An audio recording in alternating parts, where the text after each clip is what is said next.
Two men walk into the same office every morning. Same city, same company, same salary.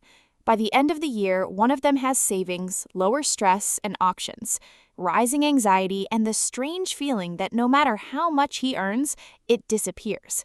What's strange is that the second man actually got more raises. Every year his income increased, and every year he felt poorer.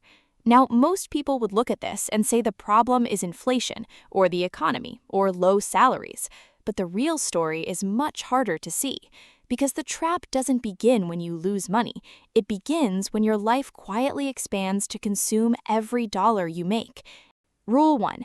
Your expenses rise faster than your happiness. A person gets their first decent salary increase. Maybe they go from $3,000 a month to $5,000. At first, it feels life-changing. They upgrade their apartment, start ordering food more often, buy better clothes, finance a nicer car. And individually, none of these decisions seem irresponsible. That's what makes this trap so dangerous, because lifestyle inflation never arrives looking reckless. It arrives looking deserved. You tell yourself, I work hard, I've earned this, and maybe you have. But here's what most people miss. The human brain adapts incredibly fast. The expensive apartment that felt luxurious 6 months ago becomes normal. The upgraded phone becomes invisible. The restaurant meals stop feeling special. And now your baseline cost of living is permanently higher, while your happiness quietly returns to normal. But your financial pressure doesn't. That stays. And suddenly, the raise that was supposed to make life easier disappears into maintenance costs. This is why some people making $40,000 feel financially calmer than people making $120,000. Because income matters, but controlled expenses matter more. Rule 2. Modern spending is designed to feel painless. Years ago, spending money felt physical. You handed over cash, you watched it disappear. Today, money leaves silently. Tap your phone, swipe your card, one-click checkout, monthly auto-renewals. And because the pain of spending has been removed, people spend emotionally and less intentionally. A $12 subscription doesn't feel dangerous. Neither does a $19 food delivery fee or a $200 monthly car upgrade. But stacked together, they quietly drain thousands every year. And it gets worse. Most people don't experience their spending as one giant decision. They experience it as tiny, harmless moments. Coffee here, upgrade there, delivery tonight, streaming service tomorrow. Individually forgettable, collectively destructive. Nobody wakes up and decides to waste $15,000 a year. It happens through frictionless convenience. That's the business model. Rule 3. You start spending to protect your identity. This is where money becomes emotional.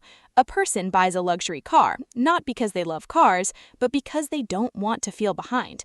Someone upgrades their clothes, not because the old ones stopped working, but because everyone at work suddenly looks more successful. And the dangerous part is this: once spending becomes tied to identity, that's why people keep lifestyles they can't comfortably afford, because downgrading feels embarrassing, even if upgrading is destroying their peace of mind. Think about this carefully. There are people earning high salaries who cannot sleep properly. Rent, car payment, insurance, subscriptions, dining, debt.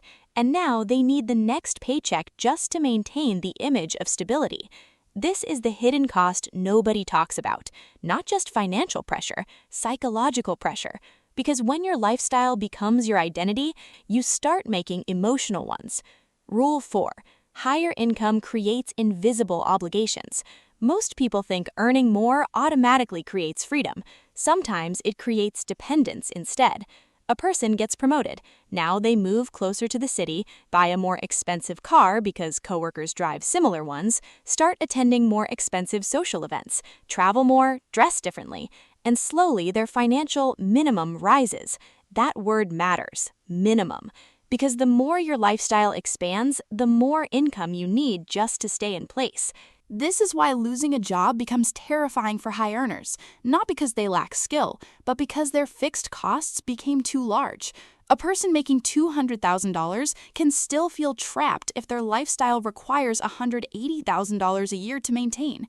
Meanwhile, someone making less but living below their means has flexibility, and flexibility is one of the most valuable forms of wealth. But here's what most people miss. Society rewards visible wealth, not invisible stability. Nobody compliments you for having low expenses. Nobody praises restraint. People notice watches, cars, vacations, and because of that, people often sacrifice long-term freedom for short-term appearance.